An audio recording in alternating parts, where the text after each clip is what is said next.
Hello friends, welcome to परीक्षा institute. It's me पुरुषोत्तम कुमार। दोस्तों, आज मैं आपके लिए लेकर आया हूं जो क्लास, इसमें आपको जो हमारा पार्ट छूट गया है उसको मैं सॉल्व करवाने वाला हूं, क्योंकि आपके लिए सिलेक्टेड क्वेश्चन है यहाँ पर। तो उनको क्या करना है, आपको अपने नोटबुक में नोट डाउन कर लेना है, जो कि अग्रवाल पब्लिकेशन के अनसॉल्व से सिलेक्ट किए गए हैं सारे क्वेश्चंस, द लास्ट लेसन के शॉर्ट आंसर। तो चलिए स्टार्ट करते हैं इस क्लास को। लेकिन अभी तक आपने अगर चैनल को सब्सक्राइब नहीं किया है तो प्लीज़ सब्सक्राइब कर लीजिए, बेल आइकन को प्रेस कर लीजिए, जिससे कि आने वाली वीडियो की नोटिफिकेशन आपको बिल्कुल टाइम पर मिल जाए। और हमारी प्रीवियस वीडियो को देखने के लिए आपको प्लेलिस्ट दी गई है डिस्क्रिप्शन बॉक्स में, वहाँ से जाकर के हमारी सारी वीडियो देख सकते हैं। और आई बटन में भी लिंक मिल जाएगा आपको, वहाँ से जाकर के भी आप मेरी वीडियो को वॉच कर सकते हैं। तो चलिए स्टार्ट करते हैं इस क्लास को। तो आज हमारे पार्ट सी यहाँ से आपका छूट गया था, तो यहाँ से स्टार्ट करते हैं हम।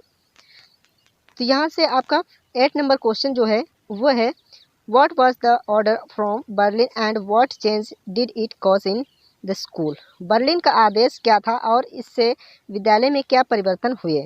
मतलब बर्लिन का जो आदेश आया था तो उसमें क्या परिवर्तन हुए, उसके आदेश में उन्होंने क्या परिवर्तन या चेंजेस लाए थे, तो उनके बारे में यहाँ पर आपको बताना है।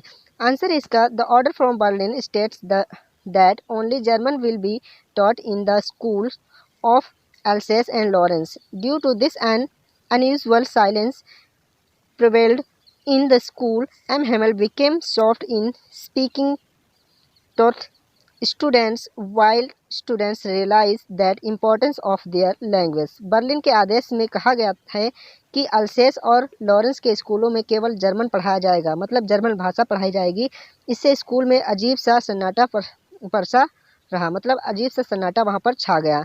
एम हेमल छात्रों से बात करने में नरम हो गए, मतलब पहले जैसे रूठली वो बात करते थे उस तरह से अब बात वो नहीं कर रहे थे, जबकि छात्रों को अपनी भाषा के महत्व का एहसास हुआ। और उसी समय जब उनको ये एहसास हुआ कि आज हमारी आखिरी क्लास है, तो छात्रों को भी एहसास हुआ कि अब उनकी भाषा क्या है और कैसी भाषा थी, क्यों उनको सीखना चाहिए था, उनकी गलतियों का भी उनको एहसास हो गया। चलिए पे हम लोग विजिट कर रहे हैं। 9 नंबर क्वेश्चन हमारा दिया गया है, how did M Hamel with his country before the close of the school that day.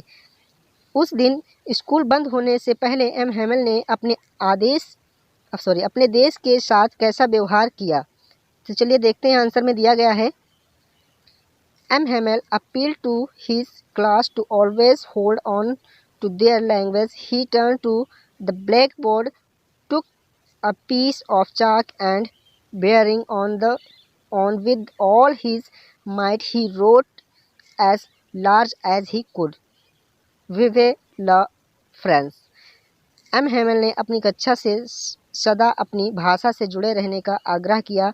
वह श्यामपट की तरफ मुड़े चाक का एक टुकड़ा लिया और अपनी पूरी शक्ति बटोरकर उन्होंने जितना बड़ा वह लिख सकते थे लिखा, फ्रांस जिंदाबाद। मतलब विवेला फ्रांस का मतलब है फ्रांस जिंदाबाद, वो उनकी भाषा में उन्होंने अपनी लिखा था। अब बात करते हैं पार्ट डी की, जो आंसर में दिया गया है उसमें कौन कौन से क्वेश्चन आए हैं। क्योंकि रिपीटेड क्वेश्चन थे तो उनको मैंने सिलेक्ट नहीं किया है। How did M Hamel says farewell to students and people of town. M Hamel ने छात्रों और शहर के लोगों को कैसे विदाई दी। At the end of this last lesson M Hamel stood up to say farewell to his student and the people of the town, but overwhelming emotion choked his voice. He then wrote Vive la France as large as he could on the blackboard and dismissed the class with gestures of his hand. अपनी अंतिम पाठ के अंत में M Hemal अपने छात्रों और शहर के लोगों को विदाई देने के लिए खड़े हुए, लेकिन भारी भावनाओं ने उनकी आवाज़ को दबा दिया। फिर उन्होंने विवे ला फ्रांस लिखा, जितना बड़ा वह ब्लैकबोर्ड पर लिख सकता था, और हाथ के इशारे से क्लास को खारिज कर दिया। मतलब उन्होंने जब क्लास एंड की तो उन्होंने वो मतलब अपने हाथ का इशारा दे करके क्लास को एंड किया था, समाप्ति की थी। अब बात करते हैं पार्ट ई की। ई में आपके कौन से क्वेश्चन हैं। The day of the last lesson was full of regret and sadness. Describe the event of the day in classroom in the light of the above remark. आखिरी पाठ का दिन अफसोस और दुख से भरा था। उपरोक्त टिप्पणी के आलोक में कक्षा में दिन की घटनाओं का वर्णन कीजिए। अब इसमें वर्णन करना है कि कक्षा में कौन कौन सी घटनाएं घटी।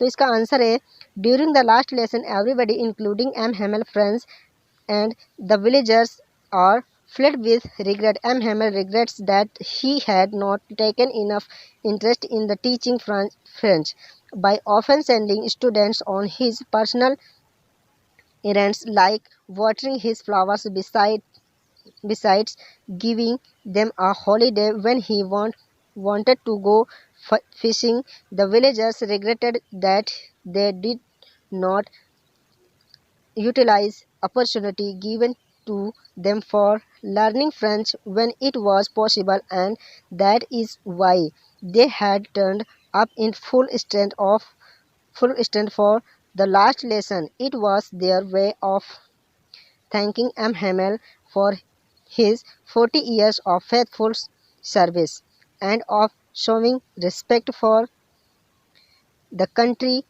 which was no longer there.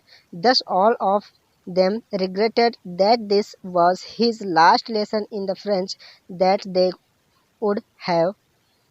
अब देखिए इसमें क्या इसके हिंदी है, तो हिंदी में भी इसको हम जान लेते हैं जिससे कि अच्छे से समझ में आ जाए आपको। द लास्ट लेसन के दौरान एम हेमल फ्रेंच और ग्रामीण सहित हर कोई अफसोस से भर जाता है। एम हेमल को इस बात का पछतावा है कि उन्होंने अक्सर छात्रों को अपने निजी कामों पर भेजकर फ्रेंच पढ़ाने के पर्याप्त दिलचस्पी नहीं ली, जैसे कि उनके फूलों को पानी देना। इसके अलावा उन्हें छुट्टी देना जब वह मछली पकड़ने जाना चाहते थे। ग्रामीणों को इस बात का अफसोस था कि जब संभव हुआ तो उन्होंने फ्रेंच सीखने के लिए उन्हें दिए गए अवसरों का उपयोग नहीं किया और इसलिए वे आखिरी पाठ के लिए पूरी ताकत से जुटे थे। यह एम हेमल को उनकी 40 वर्षों की वफादार सेवा के लिए धन्यवाद देने और देश के प्रति सम्मान दिखाने का उनका तरीका था, जो अब उनका नहीं था। इस प्रकार उन सभी को इस बात का पछतावा था कि फ्रेंच में यह उनका आखिरी पाठ था जो उनके पास होगा। अब बात करते हैं क्वेश्चन नंबर 12 की। Why did French think of running away from school that morning? French ने उस सुबह स्कूल से भागने के बारे में क्यों सोचा? French didn't want to go to school that day because it was a fine, warm day. The weather was very fine and there were birds chirping at the edge of the wood. He heard the sound of the Persian soldiers drilling at the back of Sumil. Moreover, he was already late for the school and had not prepared his lesson on participles. He knew that he would be scolded by the teacher for that, so he wanted to run away from the school. French उस दिन school नहीं जाना चाहता था क्योंकि वह एक अच्छा गर्म दिन था। मौसम बहुत सुहावना था और जंगल के किनारे चिड़िया चहक रही थी। उसने चीर घर के पीछे पर्सियों मतलब पारसी जो लोग थे उनके सैनिकों की ड्रिलिंग की आवाज़ सुनी। इसके अलावा उसे स्कूल के लिए पहले से ही देर हो चुकी थी और उसने प्रतिभागियों पर अपना पाठ तैयार किया था, मतलब प्रतिभागियों पर अपना पाठ तैयार नहीं किया था। वह जानता था कि इसके लिए शिक्षक उसे डांटेगा, इसलिए वह स्कूल से भागना चाहता था। बात करते हैं एफ नंबर में हमारे 2 ही क्वेश्चन हैं, तो चलिए इसकी भी बात कर लेते हैं। 13 नंबर क्वेश्चन है, why did M Hamel write we will love French on the black board? M Hamel ने ब्लैक बोर्ड पर वी विल लव फ्रेंच क्यों लिखा? M Hamel wrote we will love French on the black board to show his love for the country as well as for the French language. In addition, he was displaying his resistance to the German occupation of France. M Hamel ने अपने देश के साथ साथ French भाषा के लिए भी अपने प्यार को दिखाने के लिए ब्लैक बोर्ड पर वी विल लव फ्रेंच लिखा। इसके अलावा वह फ्रांस के जर्मन कब्जे के लिए अपना प्रतिरोध प्रदर्शित कर रहा था। बात करते हैं 14 नंबर क्वेश्चन की। Why was French in the great fair when he started for the school? जब फ्रेंच ने स्कूल जाना शुरू किया तो वह बहुत डर क्यों था, मतलब वो उसको डरा क्यों था? Being late for the school he was fearing lest the teacher should scold him. On the other hand, the boys was to recite on participle but he did not know even the first word of participle. Naturally, French was in great fear. School के लिए देर होने के कारण उसे डर था कि कहीं शिक्षक उसे डांट न दे। दूसरी ओर लड़कों की मतलब लड़के को प्रतिभागियों का पाठ करना था, लेकिन वह प्रतिभागी का पहला शब्द भी नहीं जानता था। स्वाभाविक रूप से फ्रेंच बहुत डर में था। तो ये थे हमारे सिलेक्टेड क्वेश्चन अनसॉल्व के अग्रवाल पब्लिकेशन के, जो कि आपके मॉडिफाइड अनसॉल्व था 2022 का। उसमें से मैंने सिलेक्टेड किया है क्योंकि वही रिपीट होने वाले क्वेश्चन हैं, तो मैंने सिलेक्ट कर लिए हैं। तो आपको क्या करना है, इस क्लास को शेयर करना मत भूलें, चैनल को सब्सक्राइब कर लीजिए। मिलते हैं नेक्स्ट वीडियो में। Thanks for watching this video.